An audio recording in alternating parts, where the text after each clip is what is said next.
नमस्कार, सुलगता सवाल देख रहे हैं आप और मैं हूं आपके साथ दिव्या सिंह। पश्चिम बंगाल में ममता बनर्जी की टीएमसी पार्टी भ्रष्टाचार के आरोपों से घिरी हुई है। साल 2011 में सत्ता में आई तृणमूल कांग्रेस के नेताओं पर पिछले कई सालों से भ्रष्टाचार के कई आरोप लगे हैं।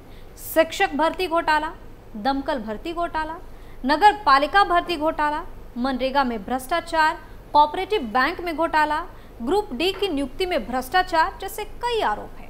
कलकत्ता हाईकोर्ट और कुछ में सुप्रीम कोर्ट के आदेश पर सीबीआई और ईडी इन मामलों की जांच भी कर रही है। कई मामलों में टीएमसी के आला नेताओं की गिरफ्तारी भी हो चुकी है, जिससे ममता बनर्जी काफी परेशान रहती हैं। लेकिन अब लोकसभा चुनाव के दौरान ममता सरकार को कलकत्ता हाईकोर्ट से बड़ा झटका मिला है, जिसके बाद ममता बनर्जी बौखलाई हुई है। ममता के इस हालत पर तमाम तरह के सवाल सुलग रहे हैं। पश्चिम बंगाल में क्यों बौखलाई ममता बनर्जी? कलकत्ता हाईकोर्ट के फैसले से क्यों मचा हड़कंप? शिक्षक भर्ती घोटाला में क्या है कोर्ट का आदेश? ममता सरकार को कैसे लगा जोरदार झटका? इन सवालों ने सियासी पारा हाई कर दिया है और ममता बनर्जी की टेंशन और परेशानी दोगुनी कर दी है। लोकसभा चुनाव के बीच ममता सरकार के लिए एक बड़ा झटका माना जा रहा है, क्योंकि कलकत्ता हाईकोर्ट ने पूरे पैनल को अमान्य करने का आदेश दिया है। हाईकोर्ट ने पश्चिम बंगाल स्कूल सेवा आयोग पैनल द्वारा की गई स्कूल शिक्षक भर्ती को रद्द कर दिया है, जिसके बाद कई हजार शिक्षकों को अपनी नौकरी से हाथ धोना पड़ेगा। हालांकि अब बंगाल सरकार का कहना है कि वह हाईकोर्ट के फैसले के खिलाफ सुप्रीम कोर्ट जाएगी। स्टोरी में आगे बताएंगे कि अभिषेक बनर्जी के घर की रेकी करने वाले संदिग्ध आतंकी को कैसे किया गया गिरफ्तार। लेकिन सबसे पहले बात कलकत्ता हाईकोर्ट के फैसले की। बता दें कि कलकत्ता हाईकोर्ट ने 2016 का पूरा जॉब पैनल रद्द कर दिया है। कोर्ट ने फैसला सुनाते हुए कक्षा 9वीं से 12वीं और समूह सी और डी तक की उन सभी नियुक्तियों को रद्द कर दिया है जिनमें अनियमितताएं पाई गई। इसके साथ ही करीब 23,000 नौकरियों को रद्द कर दिया गया है। इस भर्ती में पैनल पर करीब 5 से 15 लाख रुपए की घूस लेने का आरोप है। कलकत्ता हाईकोर्ट के जस्टिस देवांशु बसाक की बेंच ने यह फैसला सुनाया है। इसके अलावा कोर्ट ने शिक्षकों को जो वेतन दिया गया था उससे भी लौटाने का आदेश दिया है। इन लोगों को 4 हफ्ते के अंदर 12% ब्याज के साथ पूरा वेतन लौटाने का आदेश दिया गया है। इसलिए कोर्ट ने जिला अधिकारियों को पैसे वसूलने के लिए 6 सप्ताह का समय दिया है। हाईकोर्ट ने स्कूल सेवा आयोग को दोबारा से नई नियुक्ति शुरू करने का निर्देश भी दिया है। बता दें कि याचिकाकर्ताओं का आरोप था कि जिन उम्मीदवारों के नंबर कम थे उन्हें मेरिट लिस्ट में ऊपर स्थान मिला है। इतना ही नहीं, कुछ शिकायतें ऐसी भी थी जिनमें कहा गया कि कुछ उम्मीदवारों का मेरिट लिस्ट में नाम ना होने पर भी उन्हें नौकरी दी गई। याचिकाकर्ताओं ने दावा किया कि कुछ ऐसे भी उम्मीदवारों को नौकरी दी गई जिन्होंने टीईटी परीक्षा भी पास नहीं की थी, जबकि राज्य में शिक्षक भर्ती के लिए टीईटी की परीक्षा पास होना अनिवार्य है। इसी तरह से राज्य में 2016 में एसएससी द्वारा ग्रुप डी की 13,000 भर्ती के मामले में शिकायतें मिली थी। हाईकोर्ट ने इन सभी याचिकाओं पर सुनवाई करते हुए सीबीआई जांच के आदेश दिए थे। इसके बाद ईडी ने शिक्षक भर्ती और कर्मचारियों की भर्ती के मामले में मनी ट्रेल की जांच भी शुरू कर दी। बता दें कि कलकत्ता हाईकोर्ट के फैसले पर ममता बनर्जी ने कहा है कि जिन लोगों ने आज अपनी नौकरी खोई है उन्हें बताना चाहती हूं कि हम लड़ेंगे और अंत तक लड़ेंगे।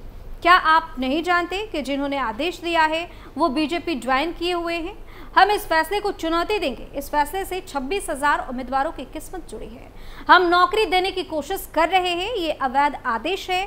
हम इस फैसले के खिलाफ सुप्रीम कोर्ट जाएंगे, लेकिन चिंता मत कीजिए, मैं आपको बताना चाहती हूँ कि 10 लाख और नौकरियां तैयार है। दरअसल बंगाल में हुआ यह घोटाला 2014 का है। तब पश्चिम बंगाल स्कूल सर्विस कमीशन यानी कि एसएससी ने सरकारी स्कूलों में शिक्षकों की भर्ती निकाली।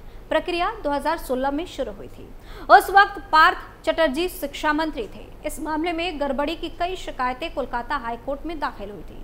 याचिकाकर्ताओं का आरोप था कि जिन कैंडिडेट के नंबर कम थे उन्हें मेरिट लिस्ट में टॉप पर रखा गया।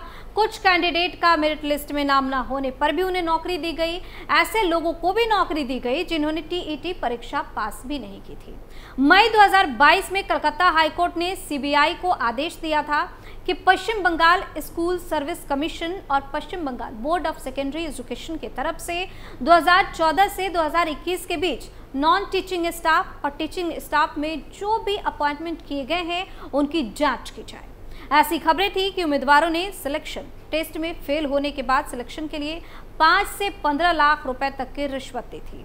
ये घोटाला पार्थ चटर्जी के शिक्षा मंत्री रहने के दौरान हुआ था। जुलाई 2022 में ईडी ने चटर्जी और उसकी करीबी अर्पिता मुखर्जी को गिरफ्तार किया। गिरफ्तारी के बाद ममता बनर्जी ने चटर्जी को पद से हटा दिया और पार्टी से भी बर्खास्त कर दिया। वहीं सीबीआई ने 30 सितंबर को पहली चार्जशीट पेश की थी। इसमें पूर्व शिक्षा मंत्री पार्थ चटर्जी समेत 16 लोगों के नाम दर्ज थे। पार्थ चटर्जी और अर्पिता मुखर्जी तब ईडी की गिरफ्त में थे। पार्थ 23 जुलाई 2022 से जेल में है। उनकी जमानत याचिकाएं खारिज हो चुकी है। वहीं टीएमसी विधायक और स्टेट प्राइमरी एजुकेशन बोर्ड के पूर्व अध्यक्ष माणिक भट्टाचार्य को ईडी ने 11 अक्टूबर को गिरफ्तार किया था। वहीं 2023 मार्च में ईडी ने टीएमसी के youth wing leader Shantanu Banerjee को हुगली से गिरफ्तार किया था। ईडी ने 13 मार्च को एक स्पेशल कोर्ट में उसे पेश करते वक्त बताया था कि शिक्षक भर्ती घोटाला फिलहाल 350 करोड़ रुपए का दिखाई दे रहा है, लेकिन ये इससे भी कहीं ज्यादा बड़ा हो सकता है। इसी समय पूछताछ के दौरान बनर्जी ने कहा था कि इस पूरे घोटाले का मास्टरमाइंड टीएमसी का एक अन्य गिरफ्तार यूथ विंग नेता कुंतल घोष है। वह इस पूरे मामले से लोगों का ध्यान भटकाने की कोशिश कर रहा है ताकि अपना पैसा दूसरे राज्यों में ट्रांसफर कर सके। 12 मई 2023 को कलकत्ता हाईकोर्ट के सिंगल बेंच के जस्टिस अभिजीत गांगुली ने 32,000 शिक्षकों की भर्ती रद्द करने का आदेश दिया था। जस्टिस गांगुली ने Paschim Bangal board of primary education को निर्देश दिया था कि 3 महीने के अंदर नई भर्ती प्रक्रिया का आयोजन कराए। उन्होंने कहा था कि उम्मीदवारों का इंटरव्यू और एप्टीट्यूड टेस्ट लिया जाए और इसका वीडियोग्राफी भी कराया जाए, लेकिन 19 मई 2023 को कलकत्ता हाईकोर्ट ने इस आदेश पर रोक लगा दी। अब चुनाव से पहले हाईकोर्ट के फैसले से ममता सरकार को बड़ा झटका लगा है और टीचरों में भारी गुस्सा देखने को मिल रहा है। और अब बात गिरफ्तार हुए संदिग्ध आतंकी की। कोलकाता पुलिस ने अभिषेक बनर्जी के घर के बाहर रेकी करने के आरोप में एक शख्स को गिरफ्तार किया। कोलकाता पुलिस ने शख्स को मुंबई के माहिम इलाके से गिरफ्तार किया। शख्स की पहचान राजाराम रेगे के तौर पर हुई है। कोलकाता पुलिस ने बताया कि राजाराम आतंकी है और उसका कनेक्शन मुंबई हमलों के हैंडलर डेविड हेडली से भी रहा है। इतना ही नहीं, कोलकाता पुलिस का दावा है कि राजाराम कोलकाता में मुंबई के 26/11 जैसे हमले की साजिश रच रहा था। कोलकाता पुलिस ने राजाराम को ऐसे वक्त पर गिरफ्तार किया जब एक दिन पहले ही ममता बनर्जी ने अपनी और अपने भतीजे की हत्या की आशंका जताई थी। कोलकाता पुलिस के एडिशनल सीपी 1 मुरलीधर शर्मा ने प्रेस कॉन्फ्रेंस कर बताया कि कोलकाता पुलिस ने टीएमसी सांसद अभिषेक बनर्जी के घर की रेकी के मामले में मुंबई से राजाराम रेगे को गिरफ्तार किया है। उन्होंने बताया कि राजाराम ने साल 2011 के मुंबई हमले से पहले डेविड हेडली से मुलाकात की थी। पुलिस का कहना है कि आतंकी हेडली ने शिकागो की एक कोर्ट में 26/11 मुंबई आतंकवादी हमले के मुकदमे में अभियोजन पक्ष के गवाह के रूप में अपने बयान में कहा था कि वो मध्य मुंबई के दादर में शिवसेना भवन गया था और राजाराम रेगे से मिला था। एडिशनल सीपी ने बताया कि राजाराम को कोलकाता में देखा गया था। उसने साउथ कोलकाता में होटल लिया था। इतना ही नहीं, उसके पास अभिषेक बनर्जी और उसके पीए का नंबर भी था। कोलकाता पुलिस का कहना है कि 26/11 जैसे हमले का प्लान किया जा रहा था।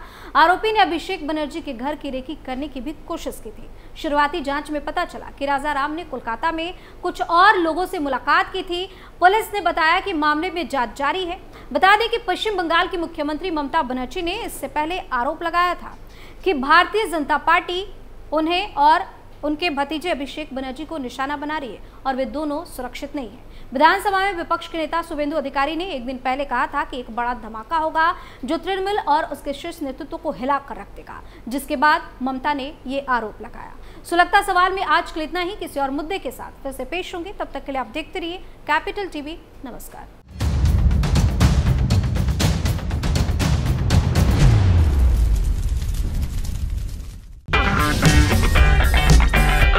अगर आपको हमारा वीडियो पसंद आया हो तो इसे लाइक करें, हमारे चैनल को सब्सक्राइब करें और हाँ, बेल आइकन दबाना ना भूलें ताकि आप तक हमारे वीडियो की नोटिफिकेशन पहुंचती रहे।